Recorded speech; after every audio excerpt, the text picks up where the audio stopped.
చిన్న ప్రార్థనతో మన యొక్క ఆరాధన కార్యక్రమాన్ని ప్రారంభించుకుందాం. మహాపరిశుద్ధుడమైన మా పరలోకపు తండ్రి, దయామయుడమైన దేవా, మీకు స్తోత్రాలు, వందనాలు తండ్రి. రాత్రంతా ప్రభువా మా పడకలలో మేము పడి నిద్రిస్తుండగా చెడ్డ కలలు, సైతాను శోధనలు లేకుండా మంచి నిద్రను మాకు దయచేసి మా అలసటలు తీర్చుకోవటానికి సుఖమైనటువంటి నిద్రనిచ్చిన దేవా, మీకు స్తోత్రాలు. ఏకోజామున ప్రభువా మా అందరికీ చురుకైన మెలకువను దయచేశారు. అందును బట్టి మీకు స్తోత్రాలు. ఏ మంచి లేని మమ్మలను ప్రభువా మీరు ప్రేమించి మరి యొక్క నూతన దినాన్ని మాకు ప్రసాదించారు. అందును బట్టి స్తోత్రాలు. దయగల తండ్రి, ఈ దినము పరిశుద్ధమైనటువంటి ఆదివారము. మీరు లేఖనాల్లో ప్రభువా ఆదివారమును పరిశుద్ధంగా ఆచరించుటకు జ్ఞాపకం ఉంచుకోనండి అని సెలవిచ్చి ఉన్నారు ప్రభువా. మేము చిన్న మందగా చేరి మీరు ఇచ్చినటువంటి గృహంలో కూడుకొని ప్రభువా మేము ఈ దినాన్ని జ్ఞాపకం చేసుకుంటున్నాం. మీరు మా మధ్యలో ఉండి మా వినయ విన్నపములు అంగీకరించమని వేడుకొనుచున్నాం. దయగల ప్రభువా, మేము ఇప్పుడు వాక్యాన్ని బోధించుటకు సిద్ధపడి ఉండగా మీ ఆత్మతో నింపి ప్రభువా మేమేమి బోధించవలనో మా నోటికి బోరగా ఉండి ప్రభువా మీరే మాట్లాడమని యేసయ్య పరిశుద్ధ నామములు అడిగి వేడుకొనుచున్నాము తండ్రి. ఆమేన్. మంచిది. ప్రభునందు ప్రియమైన వారులారా, మనుషుల యొక్క మెప్పు మనుషులకు మంచిదా? మనుషుల యొక్క మెప్పు, నువ్వు ఇటు చక్క కూర్చొని నేను కట్ట కూర్చున్నావు. మనుషుల యొక్క మెప్పు మనుషులకు మంచిదా అని మనం ఆలోచించబోతున్నాం. మనుషులు, ఉదాహరణకి ఇప్పుడు ఒక రాజకీయ నాయకుడు వస్తాడు మన గ్రామానికి. ఆయన వచ్చి ఏం చేస్తాడంటే మనల్ని తన సొంత బిడ్డల కంటే ఎక్కువగా ప్రేమించి పొగిడేసి మాట్లాడతాడు. రమేష్ చాలా మంచివాడు, పోయినసారి వచ్చినప్పుడు చాలా ఉత్తముడుగా నాకు కనపడినాడు, ఆ ఫ్యామిలీ మంచిది, వాళ్ళ పిల్లలు మంచివాళ్ళు, వాళ్ళ ఫ్యామిలీ అంతా కూడా మంచి ఫ్యామిలీ అని ముంచెత్తుతాడు. అప్పుడు మనం ఏమనుకుంటామంటే, ఆహా, ఓహో, ఇంతకంత గొప్ప ఆయన మనల్ని ఇంతగా పొగుడుతున్నాడంటే మనము ఇంతకు గొప్పలమే అని అనుకుంటుంటాం.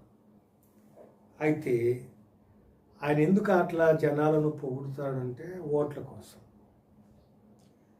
ఓట్లు వేపించుకున్న తర్వాత ఇక అవి అస్సలు కనపడ్డు. ఇంకా అంతగా ముంచెత్తిన రమేష్ దగ్గరికి పోయినా కూడా అక్కడ ఉన్నటువంటి సేవకులు ఏమంటారంటే, అయ్యగారు పని మీద ఉండరు, రేపు రాపో. వీడికి దిగొచ్చిండు, రమేష్ ఇంటికి వచ్చిండు. ఆడ దుప్పటి పడుస్తాం, అయ్యగారా పర్లేదమ్మా నాకు అలవాటే అంటాడు. కూర్చుంటాడు నులక మంచం మీద. ఎంత తగ్గింపో. అట్టాటి ఆయన పదవి దక్కించుకున్న తర్వాత ఏం చేస్తాడంటే గేటు కూడా దాటనీయడు. ఇది రాజకీయ నాయకుల యొక్క పరిస్థితి. అయితే మనుషుల యొక్క మెప్పు మంచిదా అని మనం గమనిస్తే బైబిల్లో ఏం చెప్తుందంటే, గలతీ పత్రికలో ఒక మాట చూసుకుందాం. గలతీ పత్రిక 1వ అధ్యాయము పేజీ నెంబరు 168. గలతీ పత్రిక 1వ అధ్యాయము 10వ వచనంలో మనం ఒక మాట చూసుకుందాం. ఇప్పుడు నేను మనుషుల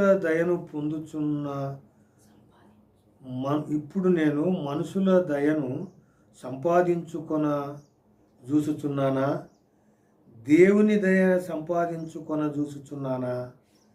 నేను మనుషులను సంతోషపెట్టగోరుచున్నానా? నేను ఎప్పటికీ మనుషులను సంతోషపెట్టవాడనైతే క్రీస్తు దాసుడను కాకపోవుదును.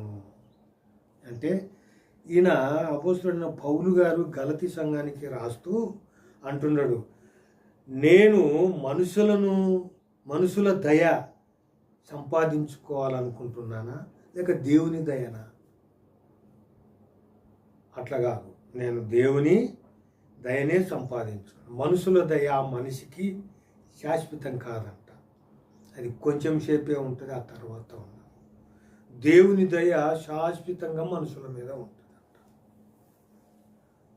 కాబట్టి మనుషులు మనల్ని పొగిడినప్పుడు మనకు శ్రమ వచ్చదంట.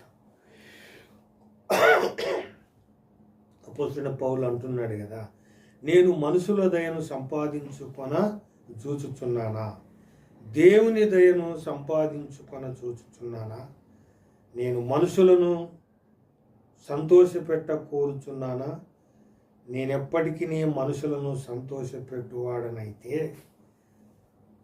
క్రీస్తు దాసుడను కాకపోదును.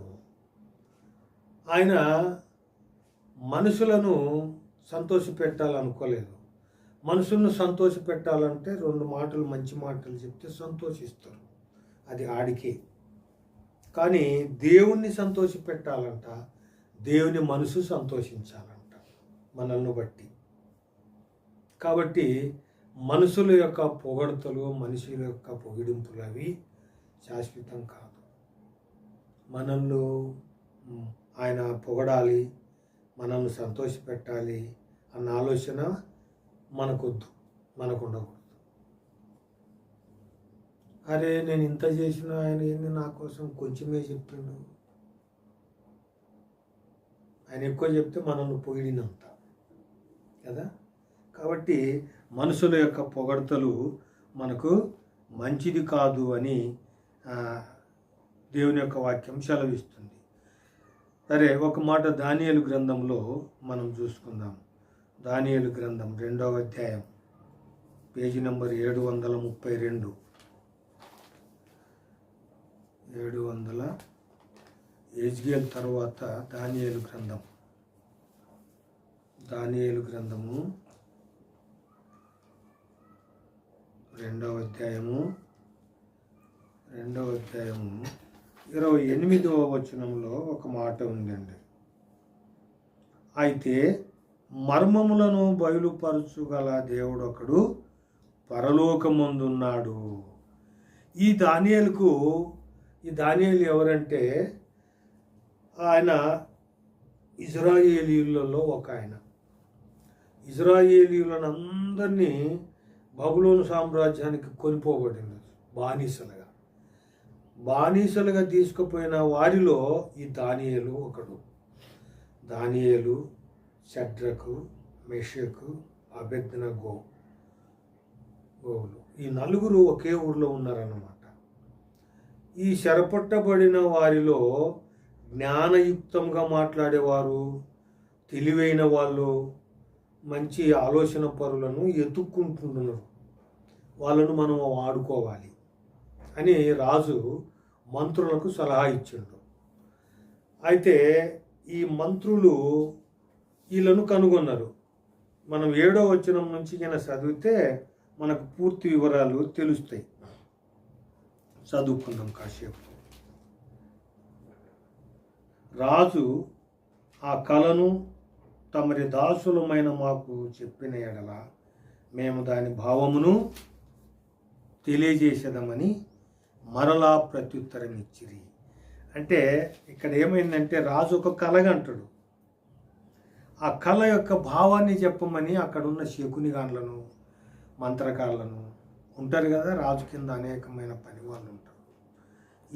ఇక్కడ 2వ అధ్యాయం మొదట్లో చూస్తే నెబుకద్నెజరు తన ఏలుబడి యందు 2వ సంవత్సరమున కలను కనెను.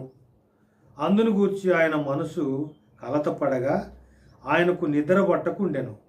కాగా రాజు తాను కనిన కలలను తనకు తెలియజెప్పుటకై శకునిగాన్లను, గారడి విద్య గలవారిని, మాంత్రికులను, కల్దీయులను పిలువనంపుడని ఆజ్ఞ ఇవ్వగా వారు వచ్చి రాజు సముఖమున నిలిచిరి. రాజు వారితో, నేను ఒక కలగంటిని, ఆ కలభావము తెలియజేయవలనని నేను మనోవ్యాకులము ముందు ఉన్నాననగా కల్దీయులు సిరియా భాషతో ఇట్లనిరి, రాజు చిరకాలము జీవించునుగాక, తమరి దాసులకు కల సెలవివ్వండి, మేము దాని భావమును తెలియజేసేదము. రాజా, నేను దాన్ని మర్చిపోతిని గాక కలను దాని భావమును మీరు తెలియజేయని ఎడల మీరు తుత్తునీయులుగా చేయబడుతురు, మీ ఇండ్లు పెంట కుప్పలుగా చేయబడును. కళను దాని భావమును తెలియజేసిన ఎడల దానములను బహుమానములను మహా ఘనతయు నా సముఖములో నొందుదురు.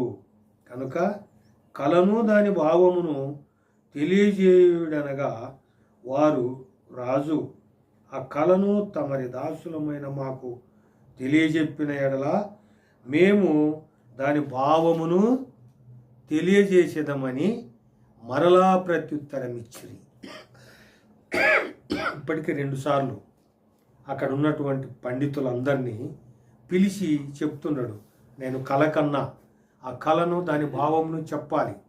ఆ కళ నాకు రావటం వల్ల నాకు నిద్ర పట్టడం లేదు, నేను మనోవ్యాకులము కలిగిన వాడను, అంటే మనసులో చాలా బాధ కలిగి ఉన్నాడు అనమాట. ఇది చెప్పాలి మీరు నాకని ఖచ్చితంగా ఆజ్ఞ ఇస్తున్నాడు.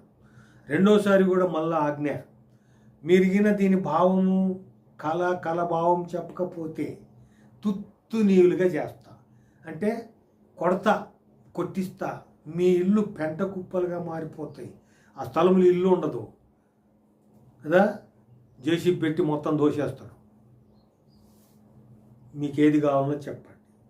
కళను దాని భావమును చెప్తే నా సముఖంలో మీకు గొప్ప ఘనత, బహుమానాలు, ఎండి, బంగారము, వజ్రాలు ఇవన్నీ కూడా నేను మీకు బహుమానము ఇస్తాను చెప్పిన వాళ్ళకు. చెప్పకపోతే మాత్రం అనుకున్నది మాత్రం చేసేస్తాను అని గట్టిగా ఆజ్ఞ ఇచ్చినాడు.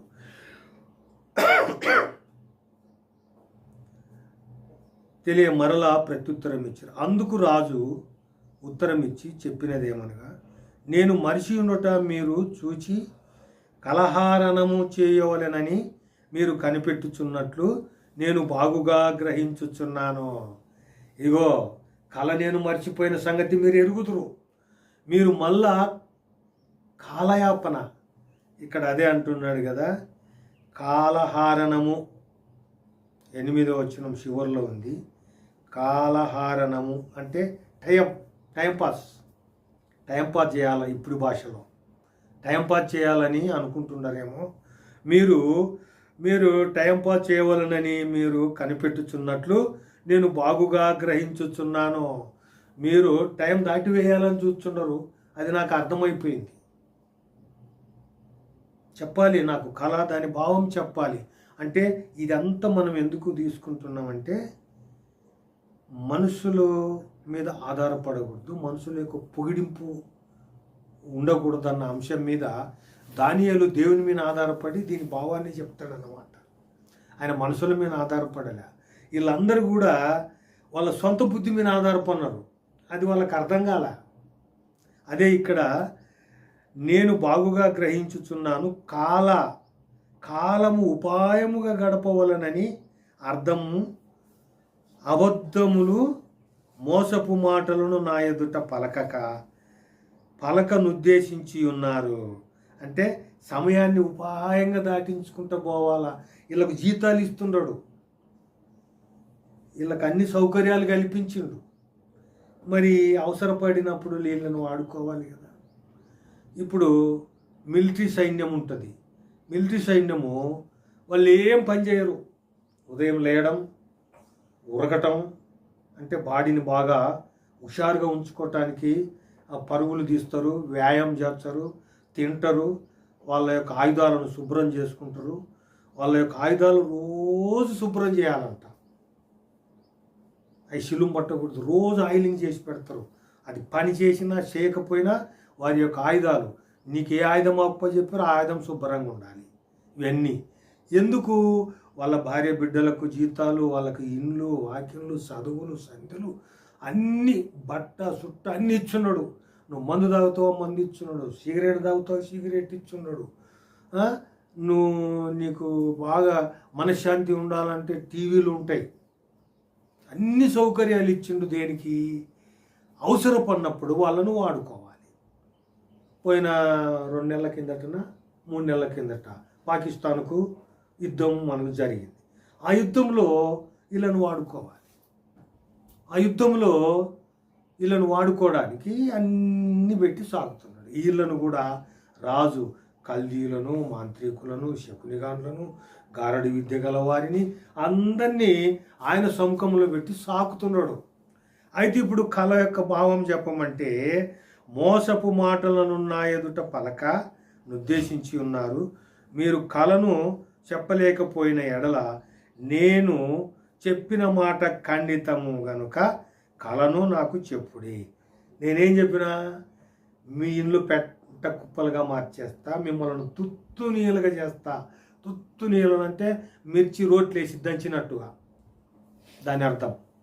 అట్లా చేస్తా, మీరు ఖచ్చితంగా కళను దాని భావమును చెప్పండి.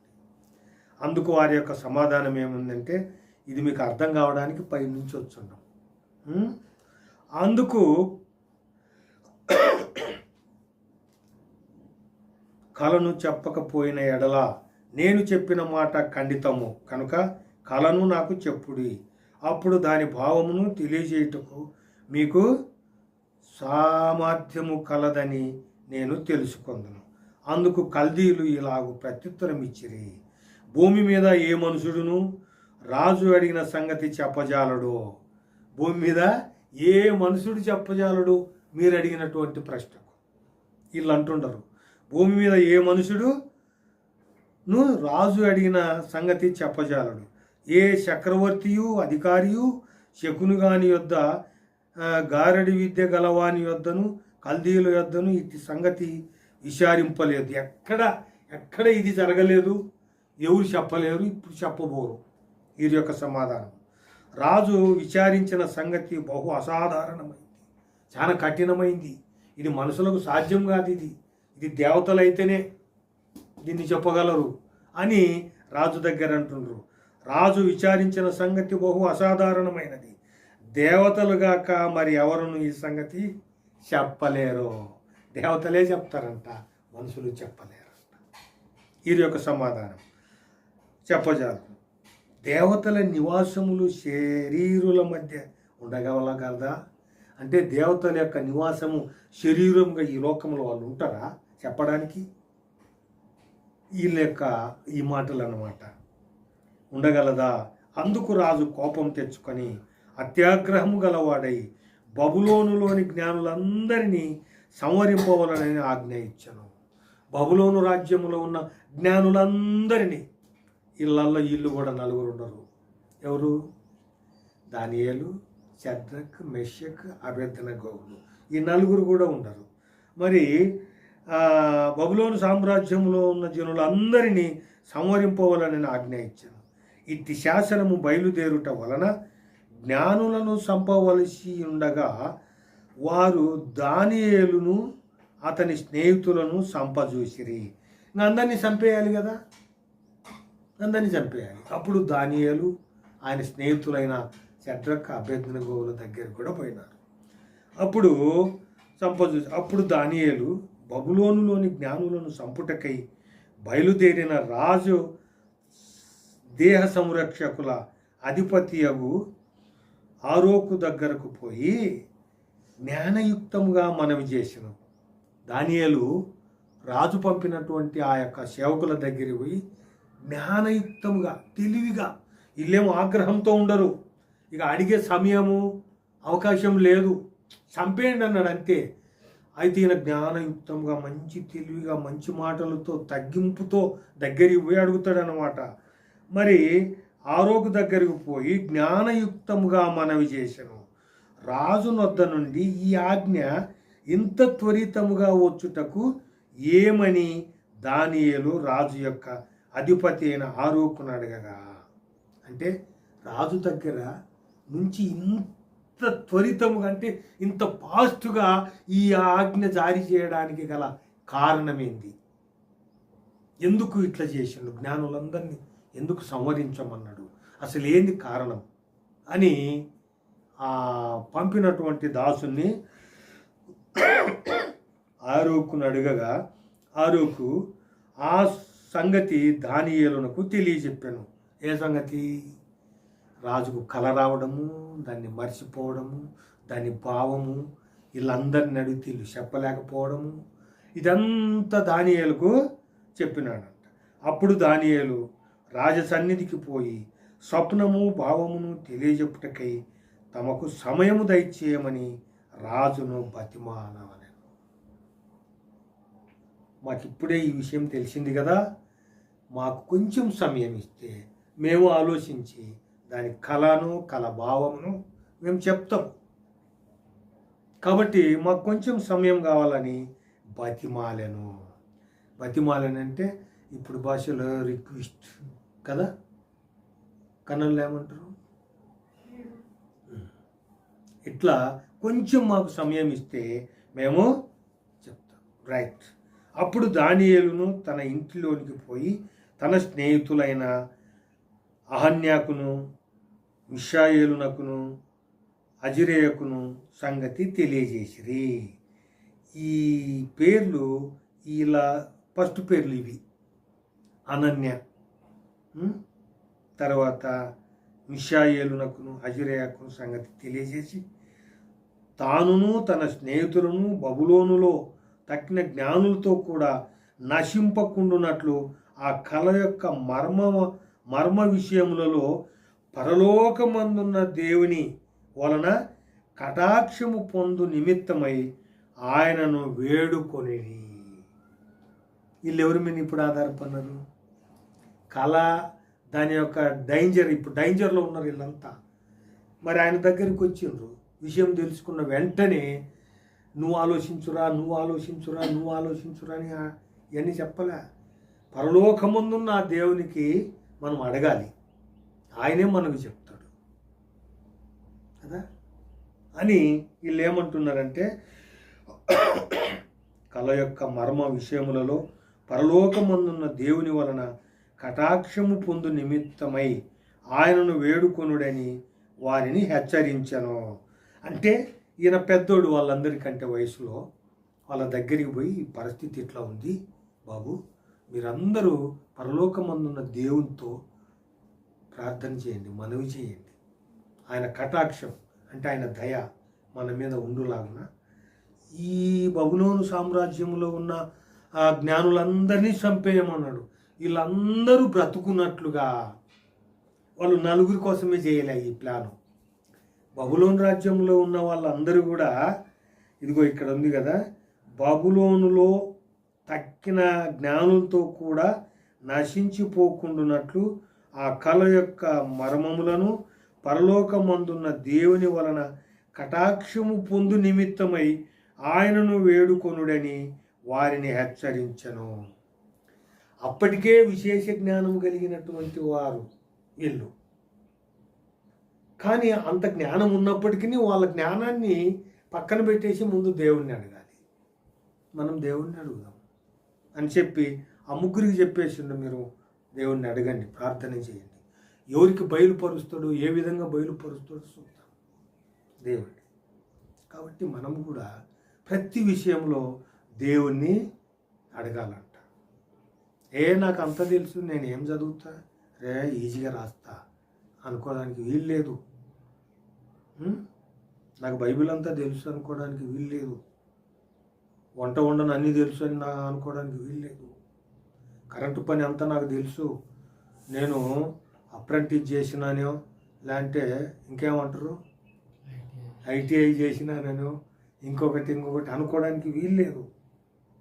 నువ్వు ఎంత జ్ఞానవంతురాలివైనా ఎంత జ్ఞానుడివైనా దేవుని ముందు మనము ఎందుకు పనికిరాం.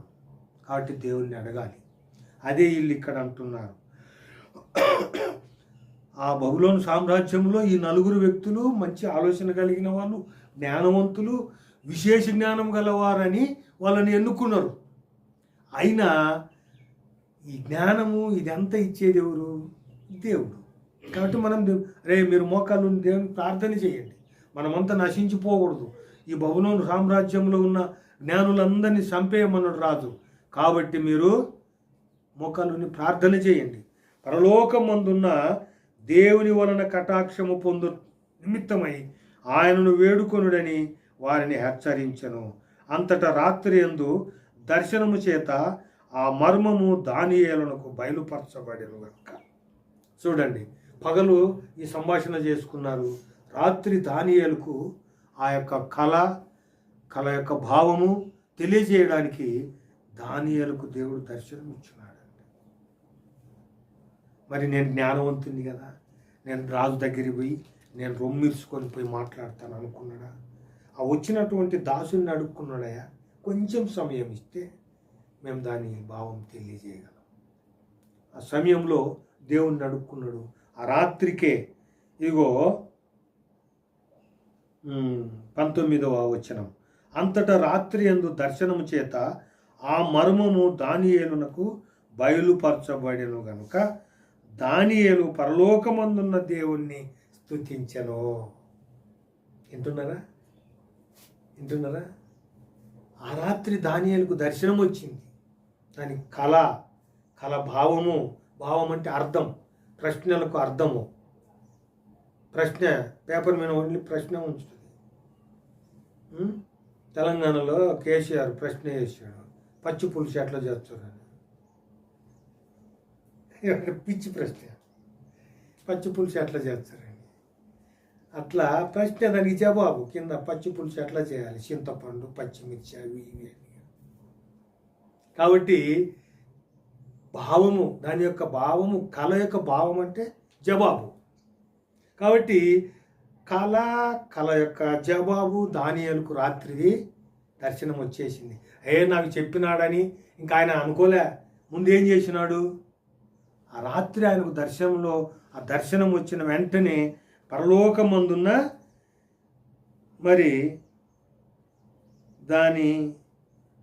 పరలోకమందున్న దేవుణ్ణి స్తుతించెను. అంతట రాత్రి యందు దర్శనము చేత ఆ మర్మము దానియేలునకు బయలుపరచబడెను గనుక దానియేలు పరలోకమందున్న దేవుని 20వ వచనం, పరలోకమందున్న దేవుణ్ణి స్తుతించెను. ఇక జ్వరం పోయింది, ఇంకా నాకేం కొదవలేదు అనుకోకూడదు. ముందు దేవుని స్తోత్రం చేయాలి. దేవా, నీ దయ వల్ల నాకు జ్వరం పోయింది, నీ దయ వల్ల నేను స్వస్థత పొందిన, నీ దయ వల్ల నేను రక్షింపబడ్డా, నీ దయ వల్ల ఆరోగ్యంగా ఉన్నా. ముందుకు మనం దేవునికి స్తోత్రాలు చేయాలి. పొరపాటున ఏదన్నా కింద పడిన వస్తువు ఇచ్చి ఏం చెప్తాం పక్క మనిషికి? థ్యాంక్స్ అండి అంటాం కదా. థ్యాంక్స్ అండి ఎమ్మటే చెప్తామా, కొంచెం ఆగి చెప్తామా? ఆ వస్తువు మనకి ఇవ్వగానే, ఇప్పుడు నా పెన్ను పడిపోద్ది, పక్కన నువ్వే ఉంటావు, ఒకసమ్మాయి కాబట్టి పెద్ద ఆయన వంగలేడు, టక్కున తీసి నాకు ఇచ్చావు, నీకు థ్యాంక్స్ అమ్మా, ధన్యవాదాలమ్మా. బస్సు దిగేటప్పుడు ఇంటికి పోయినానికనో ఫోన్ కాల్లోనో చెప్పం కదా. ఇచ్చిన వెంటనే నీకు థ్యాంక్స్, ధన్యవాదాలు, మంచిదమ్మా అంటాం. కాబట్టి మన విషయాల్లో, మన ఫ్యామిలీ విషయంలో ఏదైనా ఒకటి జరిగిందంటే ముందుగా దేవుని స్తోత్రం చేయాలి. దానియేలుకు రాత్రి దర్శనం వచ్చింది. ఎమ్మటే మోకాల్లోని పరలోకమందున్న దేవునికి కృతజ్ఞతాస్తుతులు చెల్లించినట్లుగా మనం గమనిస్తూ ఉన్నాం. ఎట్లనగా దేవుడు జ్ఞానములను గలవాడు, దేవుడు జ్ఞానబలము గలవాడు కదా. దేవుని దగ్గర ఏమున్నాయంట? బుద్ధి, జ్ఞానము, సర్వసంపదలు దేవుని యందు గుప్తమై ఉన్నవి కదా. అందుకే ఇక్కడ అంటున్నాడు, మరి దేవుడు జ్ఞానబలము గలవాడు, యుగ యుగములన్నింటను దేవుని నామమున స్తుతి నొందునుగాక. దానియేలు ప్రార్థన ఇది. దేవా, నువ్వు జ్ఞానబలము గలవాడు, యుగ యుగములు ఏలుటకు నీవు అర్హత కలిగిన వాడు అని ఇక్కడ ప్రార్థన చేస్తూ ఉన్నాడు. దేవుడు జ్ఞానము గలవాడు, యుగములన్నిటిను దేవుని నామమున స్తుతి నొందునుగాక. యుగములు అన్నిటిను, ఎన్ని యుగాలు ఉన్నాయో అన్నిటిలో మరి దేవునికి స్తుతి నొందునుగాక. ఆయన కాలములను సమయములను మార్చువాడయుండి కదా. కాలములను సమయములను మార్చేవాడంట ఆయన. ఎంత ఆయన అధికారంలో ఉంది కాబట్టి ఈ విధంగా ఆయనను మాట్లాడుతున్నాడు. ఆయన 21వ వచనంలో ఆయన కాలములను సమయములను మార్చువాడైంది, రాజులను త్రోచివేయచ్చు నియమించుచూ ఉండువాడు. రాజులను ఈ వద్దనుకుంటే అన్ని దోషేస్తాడు, ఇంకొకరిని పెడతాడు కదా. మనం రాత్రి విన్నాం. సౌలు రాజును తోసేశాడు, దావీదు రాజును ఎక్కించుకున్నాడు. ఆయన రాజులను త్రోసివేయువాడు, రాజులను నియమించువాడు ఆయనే. రాజులను త్రోసివేయుచు నియమించుచు ఉండువాడు. వివేకులకు వివేకమును, జ్ఞానులకు జ్ఞానమును అనుగ్రహించువాడనై ఉన్నాడు. వివేకులకు వివేకమంట. వివేకం అంటే మంచి తెలివితేటలు కలవారికి తెలివినిచ్చేవాడంట. అదే ఇక్కడ అంటున్నాడు. మరి వివేకులకు వివేకమును, జ్ఞానులకు జ్ఞానమును అనుగ్రహించువాడనై ఉన్నాడు. ఆయన మరుగు మాటలను, మర్మములను బయలుపరచు అంధకారములోని సంగతులను ఆయనకు తెలియజేయును. అంటే మరుగైన మాటలు అంటే ఏ అర్థం లేని మాటను కూడా ఆయన అర్థం చెప్పగలవాడంట. మరుగైన మాటలను చెప్పేవాడు. మరి మర్మములను బయలుపరచును, అంధకారములోని సంగతులను ఆయనకు తెలియజేయును.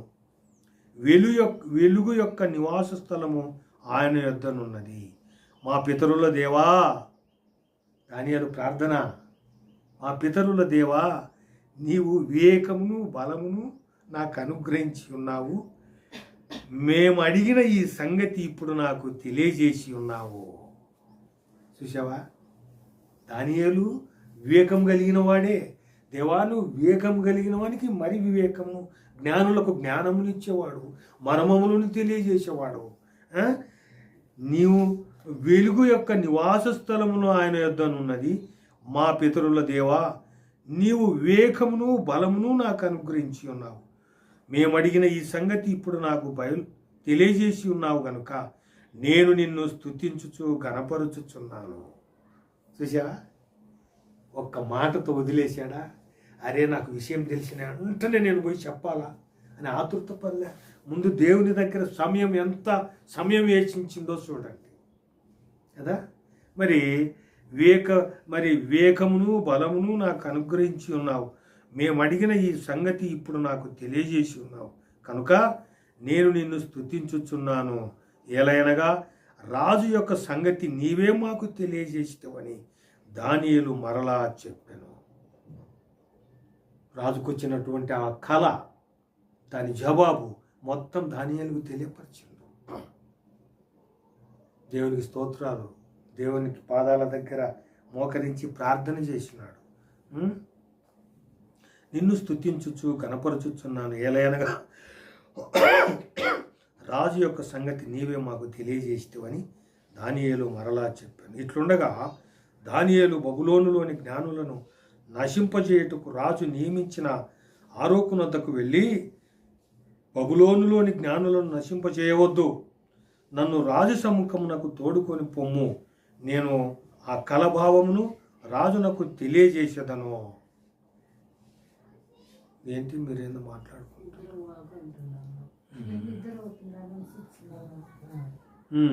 ఆ తరువాత ఆయన ఏం చేసినాడంటే, ఇట్లుండగా దానియేలు బబులోనులోని జ్ఞానులను నశింపజేయుటకు రాజు నియమించిన ఆరోకు వద్దకు వెళ్ళి, బబులోనులోని జ్ఞానులను నశింపచేయవద్దు, నన్ను రాజు సముఖమునకు తోడుకొని పొమ్మను, నేను ఆ కళ భావమును రాజునకు తెలియజేసేదన. నేను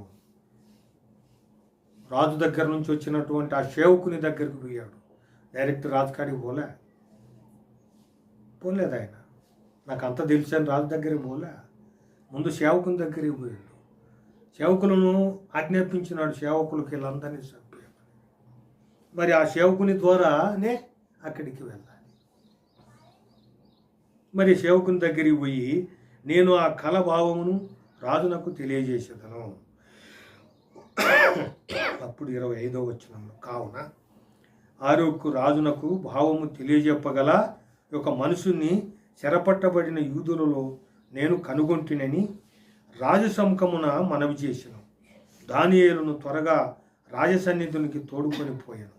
రాజు, నేను చూచిన కలయు దాని భావమును తెలియజెప్పుట నీకు శక్యమా అని బెల్షెజరును అడిగాను.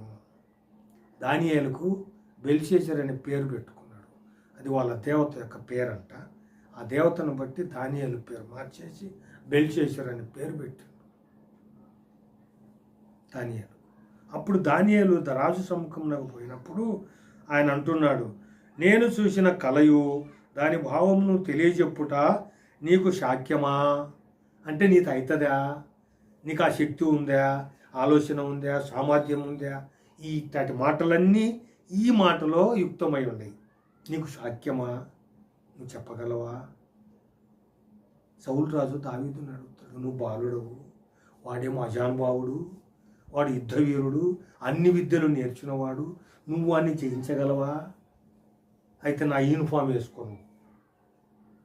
రాజు మిలిటరీ డ్రెస్ మొత్తం సైన్యం వేసుకుండే యూనిఫామ్ అంతా దావీదుకి వేస్తే, ఈ దావీదు గొర్రెలు కాసుకుంటానికి యూనిఫామ్ వేసుకుంటే అట్టుంటుంది. ఇది అంతా ఏది చూసుకున్నాడు, ఇదంతా నాకు వద్దు అన్నాడు. ఉక్కు కవచం ధరించిండ్రు, నెత్తి మీద కిరీటం పెట్టిండ్రు. వాడు ఒకవేళ బాణం వేస్తే ఎక్కడ కూడా తగలకుండా బాడీ అంతా ఉక్కు అంటే స్టీల్తో పొదిగించేసిండ్రు. ఇవన్నీ నాకు వద్దు, ఇవన్నీ నాకు వాడుకలేవు. దావీదు ఎప్పుడు సొక్కా వేసుకున్నట్లుగా కనపడదు గొర్రెలం బట్టి. ఏదో నడింక ఒకటి కట్టుకొని భుజాన్ని ఒకటి వేసుకొని కర్ర పట్టుకొని ఎప్పుడు పిల్లని గోయలు వాయించడం, వీణ వాయించడం ఆయన వాడుక. రాజుకు సంగీతం అంటే ఓ పిచ్చి అంటారు దావీదు రాజు. ఆయన ఎప్పుడు సంగీత వాయిద్వాంసుడు. అందుకే సౌలుకు దురాత్మ వచ్చినప్పుడు దావీదును పిలిపించారు. ఈయన సంగీతం వాంచితే ఆయన దురాత్మ పోతాడంట. అట్లాంటి రాజుకు ఇది ఎంత ధరిస్తే ఇవన్నీ నాకు వాడుకలేదు, నేనేం వేసుకోను అన్నాడు. అట్లనే ఈ రాజు దానియేలును అడుగుతున్నాడు, ఓ దానియేలు లేదా ఓ బెల్షెజరు, కలను దాని భావమును చెప్పడానికి నీకు సాధ్యమా? నువ్వు చెప్పగలవా? ఓకే చెప్తా అని బెల్షెజరు అను దానియేలును అడుగగా, దానియేలు రాజు సముఖంలో ఇలాగు ప్రత్యుత్తరం ఇచ్చాను, రాజు అడిగిన ఈ మర్మమును జ్ఞానులైనను, గారడి విద్య గలవారైనను, శకునిగాన్లైనను, జ్యోతిష్యులైనను తెలియజెప్పజాలరు. అయితే మర్మములను బయలుపరచగల దేవుడొకడు పరలోకమందున్నాడు. ఇది మన అంశం. ఇది ఇక్కడ నుంచి వచ్చే మనకు అర్థమైద్దని ఆ నుంచి వచ్చినాం. ఇవన్నీ తెలియపరచడానికి జ్ఞానుల వల్ల కాదు, జ్యోతిష్యుల వల్ల కాదు, ఎవరి వల్ల కాదు. అయితే మర్మములను బయలుపరచగల దేవుడొకడు పరలోకమందున్నాడు. అంత్యదినముల యందు కలగబోవు దానిని ఆయన రాజగు నెబుకద్నెజరునకు తెలియజేసెను. ముందు జరగబోయేటటువంటి ఆ యొక్క సూచన, ముందు కలగబోయేటటువంటి ఆ కాలంలో జరగాల్సిన విషయాలన్నీ కూడా రాజు యొక్క కళ ద్వారా తెలియపరిచాడు అన్నమాట. రాజుకు ఎందుకు అంత భారమైన కళ రావడం కారణం ఏంటంటే, రాజు తిని పడుకునేటప్పుడు ఇక నా తర్వాత ముందు ఏం జరగబోద్దో అని ఆలోచన చేసి పడుకున్నాడంట. తర్వాత ఏం జరుగుద్దో మనం అప్పుడప్పుడు అనుకుంటాం. మా జమాన్లో ఉన్న పద్ధతులు మీ జమాన్కి వచ్చే వరకు లేవు, మారిపోయినాయి. మేము అప్పుడు మొద్దు అన్నం అంటే దాని అర్థం సురుకు. ఒక మొద్దును కొడితే దానికి సురుకు చెరస ఉండదు కదా, అట్లా మొద్దన్నం తిన్నాం. ఇప్పుడు అంతా మంచి స్మూత్గా ఉండే బియ్యం తెచ్చుకొని తినడం. మాకు ఆ బియ్యం తెలియదు. బియ్యం ఎప్పుడు తినేవాళ్ళం అంటే పండగ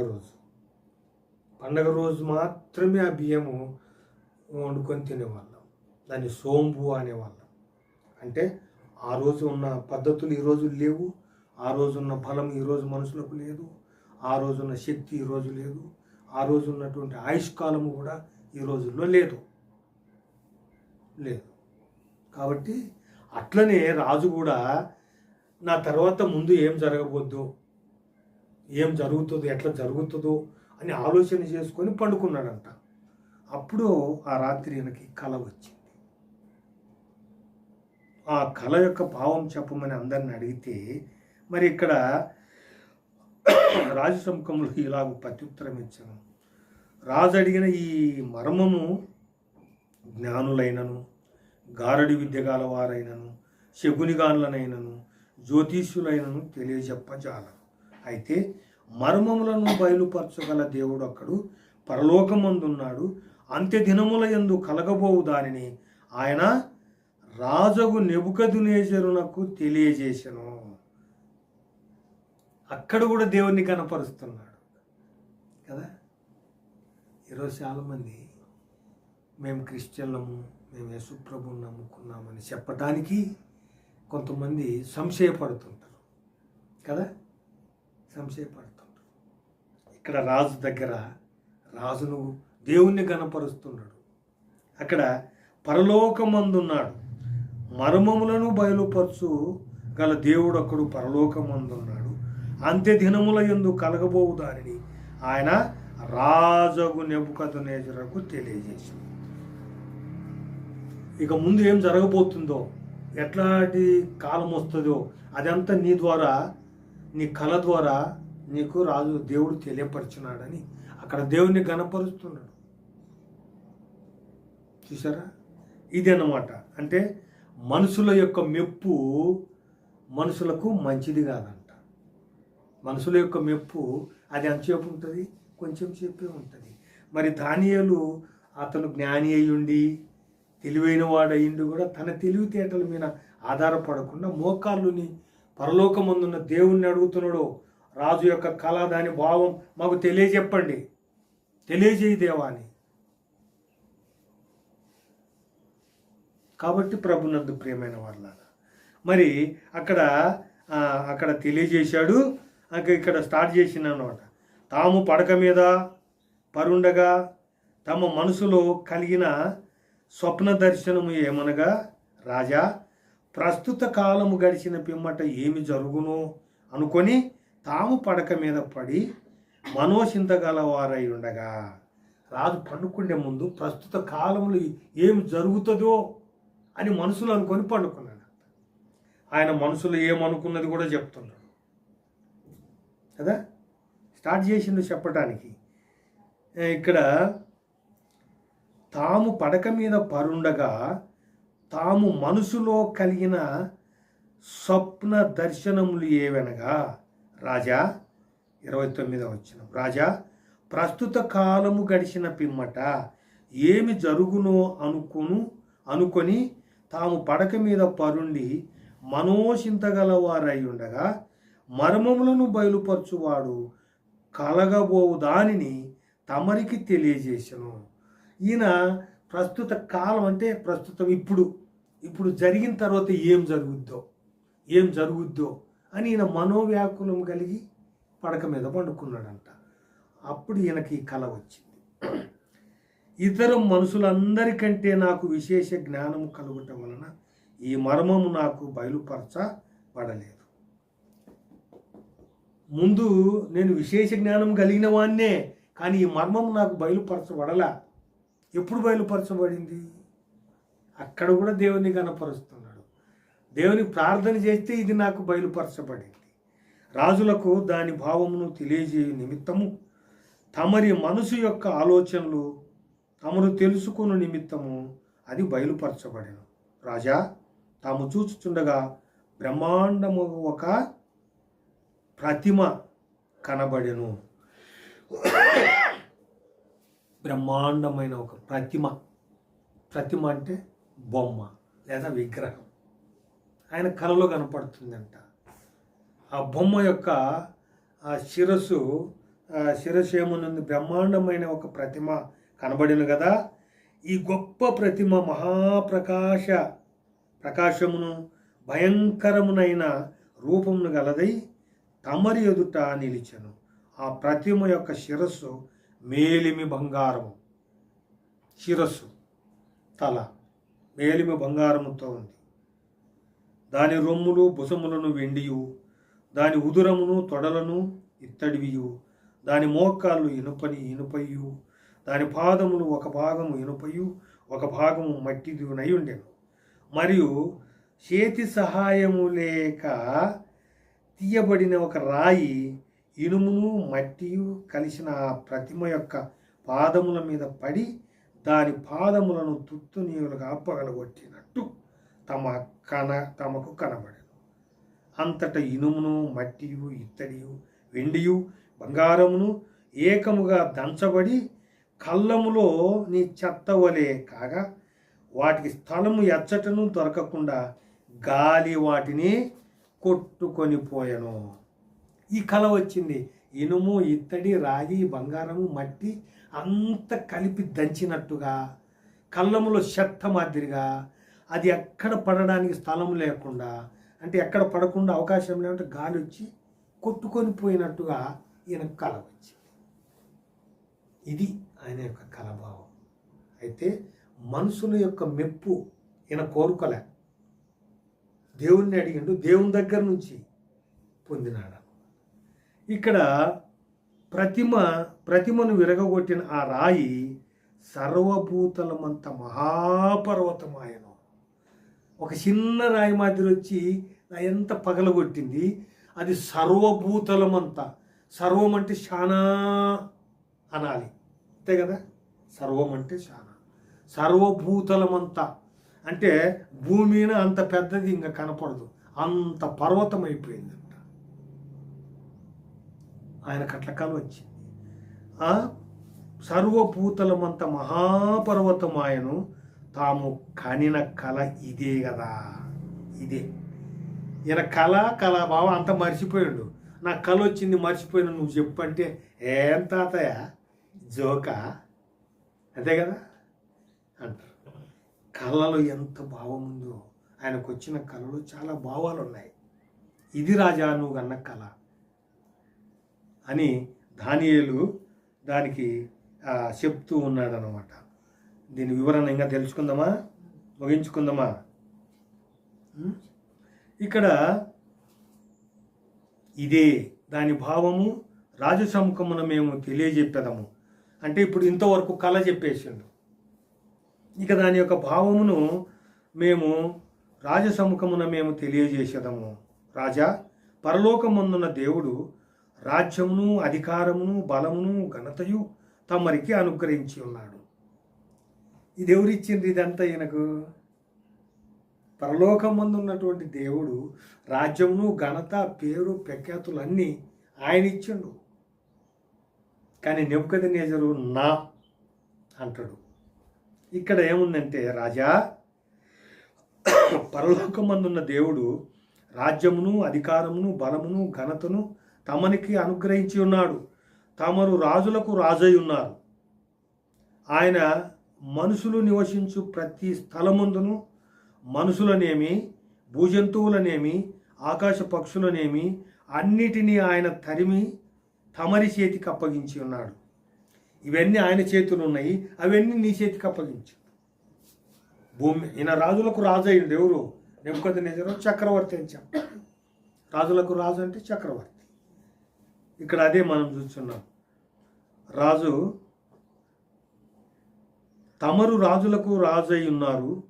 ఆయన మనుషులను నివసించు ప్రతి స్థలమందును మనుషులనేమి జంతువులనేమి ఆకాశ పక్షులనేమి అన్నింటినీ ఆయన తమరి చేతికి అప్పగించి ఉన్నాడు. వారందరి మీద తమరికి ప్రభుత్వం అనుగ్రహించి ఉన్నాడు. వీటన్నిటి మీద నీకు అధికారం. ప్రభుత్వం అంటే అధికారం, ప్రభుత్వం అంటే గవర్నమెంట్, అధికారం. వీళ్ళందరి మీద నీకు ప్రభుత్వమును అనుగ్రహించి ఉన్నాడు. తామే ఆ బంగారము శిరస్సు. నీకు కలలో కనపడిన ప్రతిమ, ఆ బొమ్మకు బంగారు మేలిమి బంగారంతో ఉందంట ఆ శిరస్సు. ఆ శిరస్సు ఈ భావం చెప్తున్న దాని యొక్క భావము నువ్వే రాజా, నువ్వే అనుగ్రహించి ఉన్నాడు. తామే ఆ బంగారపు శిరస్సు. అర్థమైందా భావం? తాము చనిపోయిన తరువాత తమని రాజ్యం కంటే తక్కువైన రాజ్యం ఒకటి లేచును. బంగారం తర్వాత కింద ఈ భుజాలు ఇవన్నీ కూడా మరి ఇత్తడివి అవి ఉన్నాయని తెలుసుకున్నాం కదా. తమరు రాజ్యం కంటే తక్కువైన రాజ్యం ఒకటి లేచును. అటు తర్వాత లోకమంతా ఏలుబడి ఏలునట్టు మూడవ రాజ్యం ఒకటి లేచును, అది ఇత్తడి వంటిదగును. పిమ్మట నాలుగవ రాజ్యం ఒకటి లేచును, అది ఇనుము వలె బలముగా ఉండును. ఇనుము సమస్తమైన వాటిని దంచి విరగగొట్టినది కదా. ఇనుము పగలగొట్టినట్లు అది రాజ్యములన్నింటినీ పగలగొట్టును, పొడి చేయును. పగలగొట్టి పొడి చేయును. పగలగొట్టి పొడి చేయనంటే యుద్ధం చేస్తాడు, అందరినీ ఓడించి చంపేస్తాడు. దాని అర్థం పాదములను వేళ్లను కొంత మటుకు కుమ్మరి మట్టిదిగాను కొంత మటుకు ఇనుపదిగానున్నట్లు తమరికి కనబడెను. కనుక ఆ రాజ్యములలో భేదములు పుట్టును, మట్టి ఇనుము కలిసినట్టున్నాయి. అయితే ఆ వచ్చేటటువంటి నాలుగవ రాజ్యంలో భేదాలు పుడతాయి, నువ్వా నేనా అన్నటువంటి భేదాలు. అయితే ఆ రాజ్యంలో భేదములుండును. అయితే ఇనుము బలముతో కలిసి ఉన్నట్లు, ఇనుమును బురదతో కలిసి ఉన్నట్లు కనబడిన గనుక ఆ రాజ్యములో అలాగునుండును. ఆ రాజ్యము ఇనుము వంటిది, బలము గలదయ్యుండును. పాదమును వేళ్లను కొంత మటుకు ఇనుపవిగాను కొంత మటుకు మట్టివిగాను ఉన్నట్లు ఆ రాజ్యము ఒక విషయములో బలముగాను ఒక విషయములో నీరసముగాను ఉండదు. మట్టికి సాదృశ్యం నీరసము, ఇనుముకు సాదృశ్యం బలం, గట్టి. అంటే ఒక విషయంలో గట్టిగా ఉంటుంది, ఒక విషయంలో నీరసంగా ఉంటుంది. ఒక విషయంలో బలముగాను ఒక విషయంలో నీరసముగాను ఉండును. ఇనుమును బురదయు మిళితమై ఉండుట తమరికి కనబడెను. అటువలే మనుష్య జాతులు మిళితములై ఇనుము మట్టితో అతకినట్లు ఒకరితో ఒకరు పొగసకయుందురు. ఇనుము మట్టి అతుక్కోదు కదా, అట్టనే మనుషులు కూడా ఒకరికొకరు పొసకదు. ఇవి జరగబోతుండయి ముందు రాత్రి అని దానియేలు ఇదంతా చెప్పుకొచ్చాడు. మనం ఈ కథ అంతా ఎందుకు చదువుకున్నామంటే మనుషుల యొక్క మెప్పు మనుషులకు మంచిదా అనే దాని మీద మనము ఇవన్నీ చూసుకున్నాం. తర్వాత రెండవ రాజులు తొందరగా చూసుకొని ముగించుకుందాము. రెండవ రాజుల గ్రంథములో ఒక మాట చూసుకుందాం.